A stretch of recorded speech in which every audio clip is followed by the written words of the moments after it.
أرسلناك إلا رحمة للعالمين. السلام عليكم ورحمة الله وبركاته.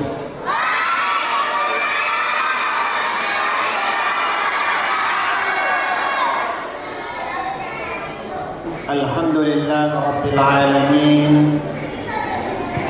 وبه نستعينه على أمور الدنيا والدين. الصلاة والسلام على رسول الله وعلى آله وأصحابه ومن تبعهم بإحسان إلى يوم الدين. أما بعد. Puji syukur kita panjatkan kehadiran Allah Subhanahu wa taala dengan mengucapkan alhamdulillahirabbil alamin. Salawat dan taslim kita kirimkan kepada junjungan kita Nabi besar Muhammad sallallahu alaihi wasallam. Yang saya hormati kakanda saya Ustaz Suito Fatah, yang saya hormati Ustaz Arfa, Ustaz Ruslan, ada juga Ustaz Jumaruddin, yang tentu saja yang kami muliakan dan kami sama-sama sayangi guru kami Ustaz Haji Bakri dan ada Ustaz Lili. Sebagai informasi bapak-bapak, ibu-ibu, anak-anakku sekalian, Ustaz Haji Bakri dan Ustaz Lili ini guru kami juga, ya. Gurunya saya, gurunya Ustaz Suito, gurunya Ustaz Arfa. Ya. Nah sekarang beliau tetap menjadi guru kami dan menjadi guru dari anak-anak kami. Ya, subhanallah. Baik, jamaah sekalian dirahmati oleh Allah Subhanahu wa taala. Ketika kita berbicara tentang akhlak, kita berbicara tentang karakter, maka kita sangat miris dengan fenomena yang ada di sekitar kita. Kita sangat miris dengan keadaan yang ada di sekitar kita. Bapak-bapak, ibu-ibu, anak-anakku sekalian, menurut data bahwa tahun 2021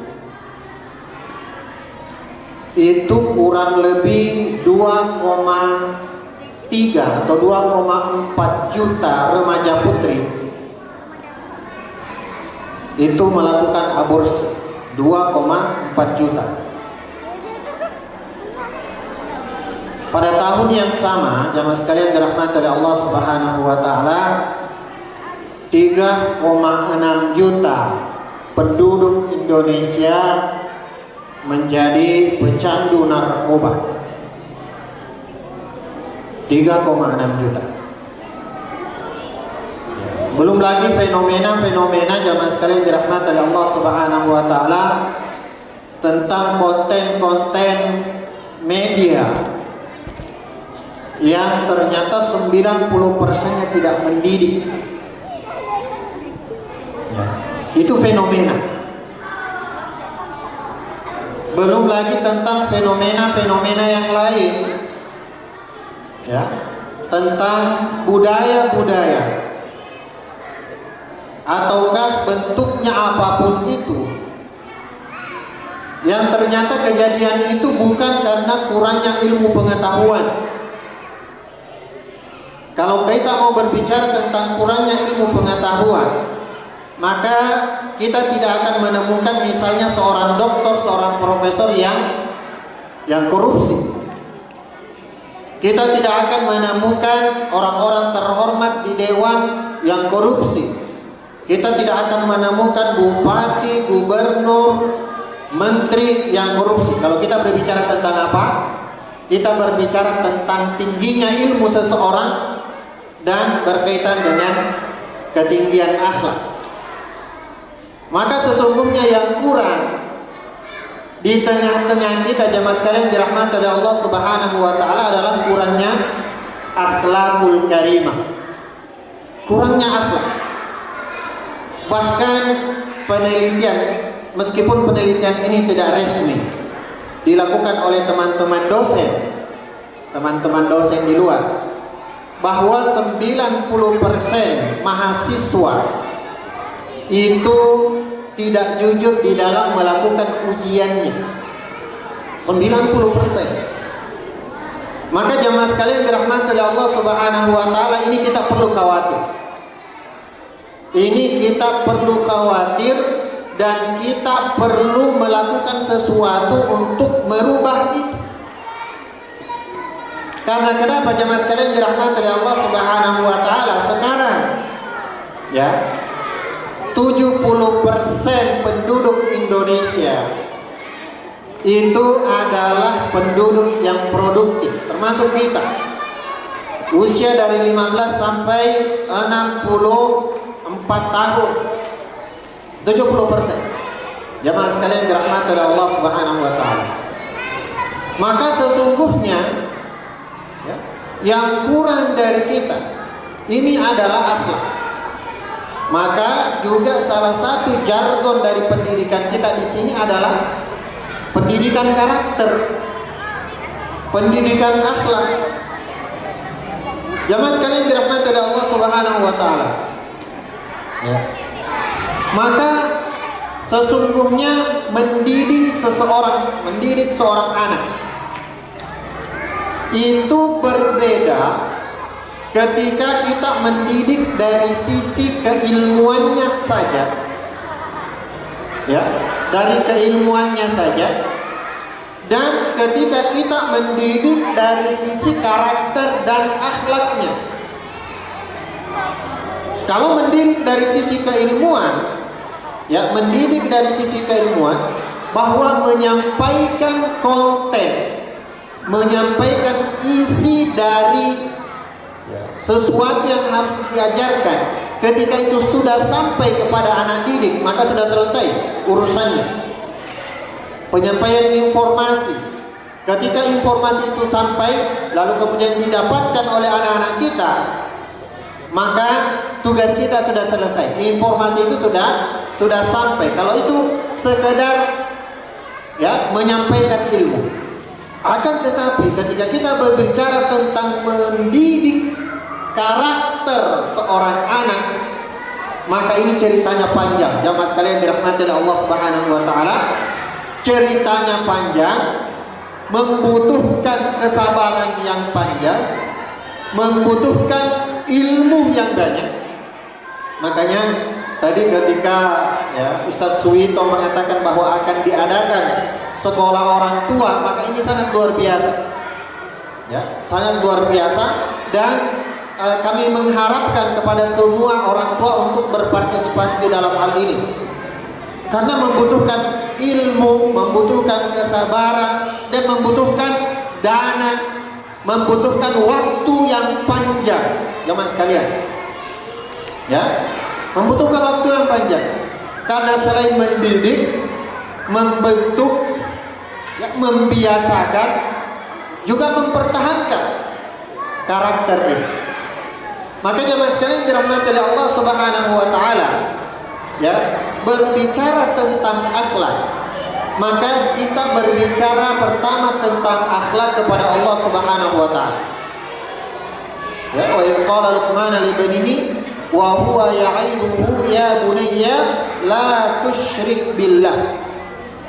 Inilah yang paling pertama disampaikan kepada seorang anak, akhlaknya kepada Allah Subhanahu wa taala. Dan akhlak yang paling besar yang harus pertama kali diketahui oleh seorang anak adalah tidak mensyarikatkan Allah Subhanahu wa taala, tidak menduakan Allah Subhanahu wa taala, mentauhidkan Allah. Jadi karakter tauhid inilah yang pertama. Maka ketika kita mengatakan karakter pendidikan berbasis tauhid, itu tidak mengada-ada. Jemaah sekalian dirahmati oleh Allah Subhanahu wa taala. Karena ini adalah karakter yang paling utama. Ya. bagaimana seorang anak ini mengenal Tuhannya. Bagaimana seorang anak ini mengetahui siapa penciptanya. Bagaimana seorang anak ini mengetahui siapa yang mengatur keberadaannya, siapa yang menentukan rezekinya, siapa yang menentukan kehidupannya, dan sebagainya. Ini karakter yang pertama, karakter atau akhlaknya kepada Allah Subhanahu wa Ta'ala. Dan tentu saja jamaah sekalian dirahmati oleh Allah Subhanahu wa Ta'ala, karakter itu adalah ditanamkan di semua tempat. Ditanamkan di semua tempat. Apakah itu di rumah kita, yang sebagian besar waktunya anak-anak kita itu berada di rumah, ataupun juga di sekolah, ataupun juga di lembaga pendidikan. Ya, ini yang pertama, karakter atau akhlaknya kepada Allah Subhanahu wa Ta'ala. Lalu kemudian yang kedua adalah akhlaknya kepada orang tuanya. Jamaah sekalian dirahmati oleh Allah Subhanahu wa Ta'ala. Maka tugas kita sebagai pendidik untuk memberitahukan kepada anak kita apa yang menjadi kewajiban anak kepada orang tuanya. Beritahukan bahwa seorang anak tidak boleh berkata kasar kepada orang tuanya. Sampaikan. Seorang anak tidak boleh melakukan, bahkan mengatakan ya, mengatakan jamaah sekalian dirahmati oleh Allah Subhanahu wa Ta'ala, di dalam budaya Arab itu adalah budaya merendahkan orang tua. Ya, budaya merendahkan orang tua itu tidak boleh. Maka ketika kita menemukan sesuatu perkataan atau menemukan perbuatan dari anak-anak kita yang mengarah, apakah itu merendahkan orang tuanya ataukah merendahkan guru-gurunya, maka kewajiban kita untuk memberitahukan bahwa itu tidak boleh dilakukan. Kewajiban kita untuk menyampaikan bahwa itu tidak boleh dilakukan. Ya. Akhlak kepada orang tua, akhlak kepada guru-guru. Bahkan jamaah sekalian dirahmati oleh Allah Subhanahu wa Ta'ala, saking pentingnya yang namanya akhlak dan karakter kepada orang tua, sampai-sampai di dalam Al-Quran Allah Subhanahu wa Ta'ala memerintahkan kepada kita untuk tetap berbuat baik kepada orang tua, meskipun dari sisi akidah kita berbeda dengannya. Meskipun dari sisi akidah dia, orang tua kita itu musyrik, orang tua kita kafir, akan tetapi karena pentingnya akhlak kepadanya, maka kita harus tetap berbuat baik kepadanya. Ini harus diajarkan kepada para putra-putri kita, para generasi kita. Lalu kemudian akhlak selanjutnya, jamaah sekalian dirahmati oleh Allah Subhanahu wa Ta'ala, adalah akhlaknya kepada orang lain. Ya, akhlaknya kepada orang lain. Karena kenapa? Ini juga menjadi penting jamaah sekalian dirahmati oleh Allah Subhanahu wa Ta'ala. Karena kenapa? Kalau kita melihat fenomena netizen, pasti bapak-bapak, ibu-ibu tahu bagaimana fenomena netizen. Artinya apa? Ya, netizen kita di Indonesia itu mereka dengan beraninya ya berkata-kata tidak pantas di dunia maya. Karena kenapa? Mereka menganggap bahwa mereka tidak dilihat, mereka tidak diketahui, karena menunjukkan nama yang bukan namanya, fotonya tidak ada. Maka dengan mudah, artinya apa? Akhlaknya belum terbentuk kepada orang lain.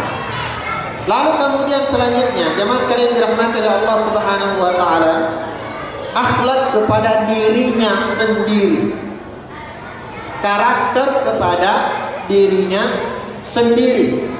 Kadang-kadang kita menemukan anak-anak kita, jamaah sekalian dirahmati oleh Allah Subhanahu wa Ta'ala, itu tidak percaya kepada dirinya sendiri. Ya, tidak percaya kepada kemampuannya sendiri. Karena kenapa? Karena belum dibiasakan bagaimana anak itu menghormati dirinya. Yang perlu ditanamkan kepada generasi anak-anak kita adalah bagaimana dia menghargai ciptaan Allah yang ada pada dirinya. Bagaimana Allah memberikan dia kedua tangan, ini harus dihargai. Bagaimana Allah Subhanahu wa taala memberikan dia kedua kaki. Bagaimana Allah memberikan dia kedua mata. Bagaimana Allah memberikan dia panca indera. Dan itu semua adalah pemberian dari Allah Subhanahu wa taala, dan pemberian itu harus dihargai. Ini salah satu akhlak. Maka ketika kita menemukan anak-anak kita tidak percaya kepada kemampuannya, maka pada saat itu harus dimotivasi bahwa Allah Subhanahu wa taala memberikan kemampuan yang sama kepada anak-anak kita. Allah memberikan jumlah otak yang sama. Allah memberikan kedua tangan yang sama. Ya, maka disinilah diperlukan juga akhlak kepada diri sendiri. Lalu selanjutnya adalah akhlak kepada alam sekitar.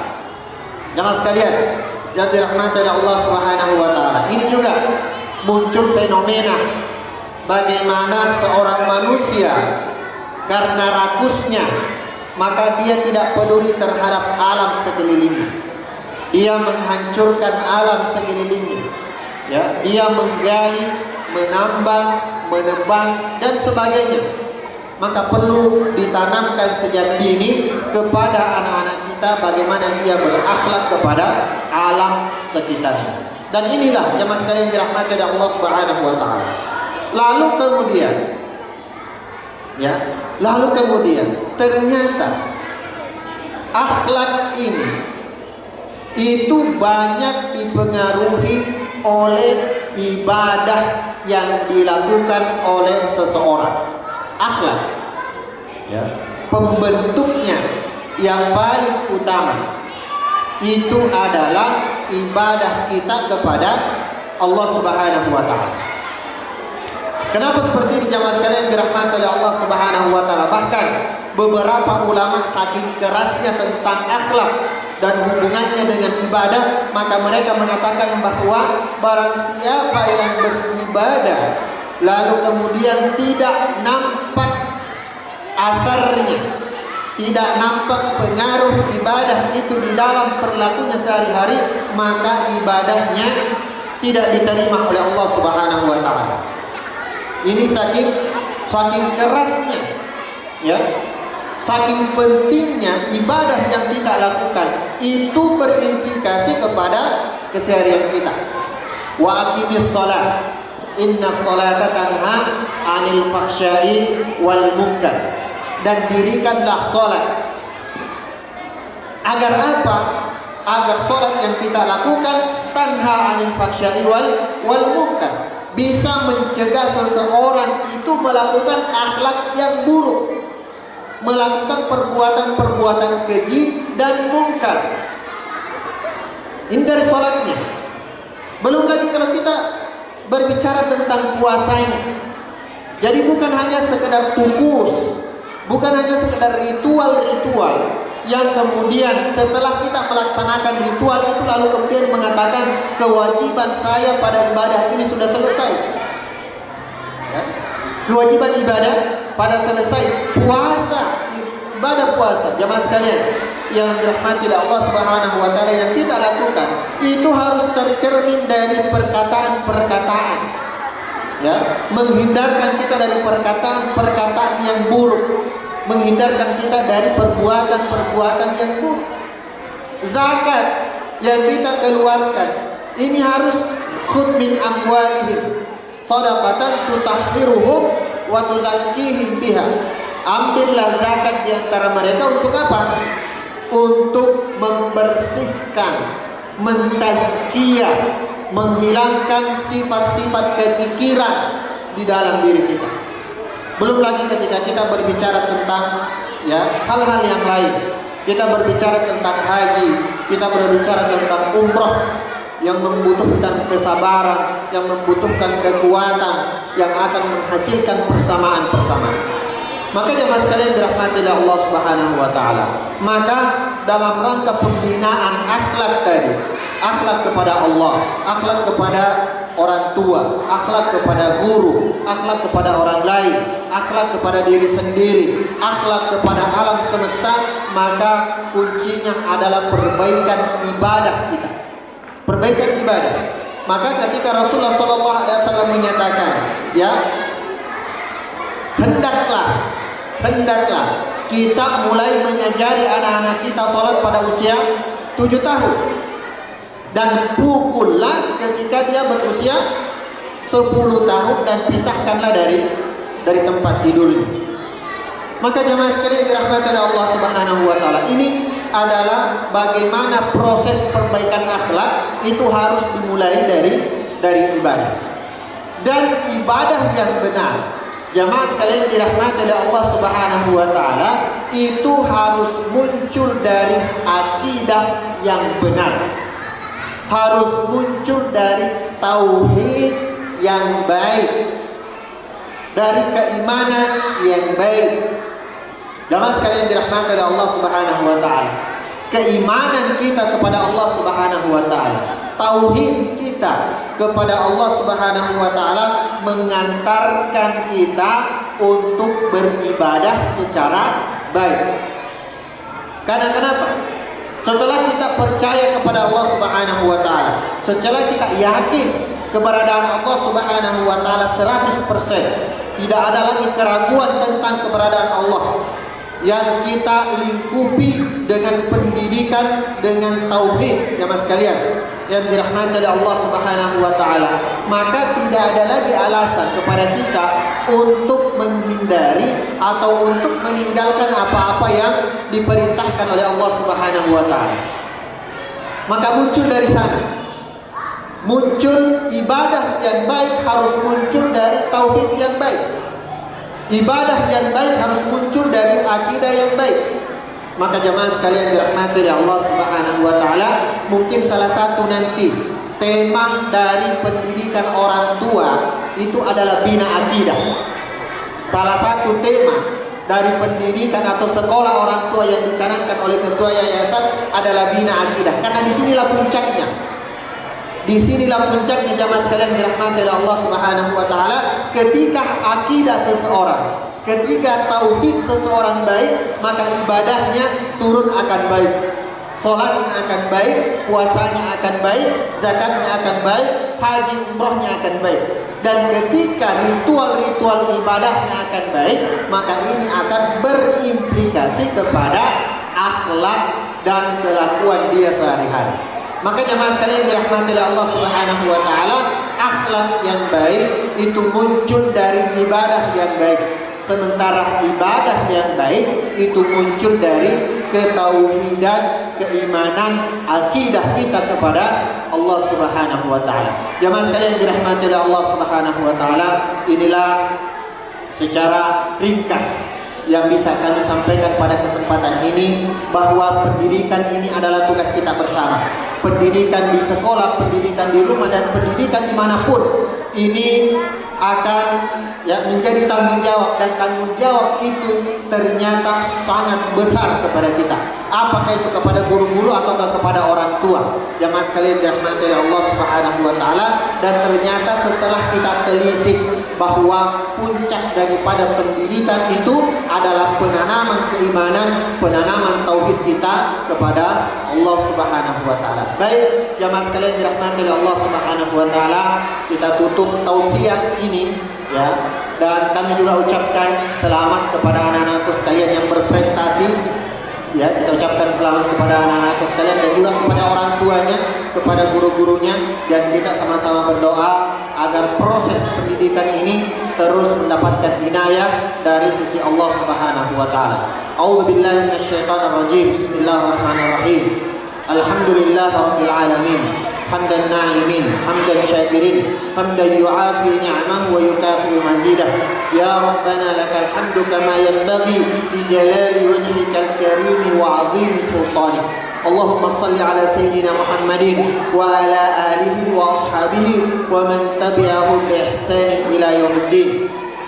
Allahumma ighfir lana wa liwalidayna warhamhum kama rabbayana shighara. Allahumma ighfir lana wa liwalidayna warhamhum kama rabbayana shighara. Allahumma ighfir lana wa liwalidayna warhamhum kama rabbayana shighara. Allahumma yassir umurana wa umura walidayna وأمور أستاذاتنا وأمور أساتذتنا وأمور مسجدنا وأمور مدرستنا وأمور معهدنا وأمور المسلمين يا رب العالمين. اللهم اجعل جمعنا هذا جمعا مرحوما وتفرقنا من بعده تفرقا معصوما.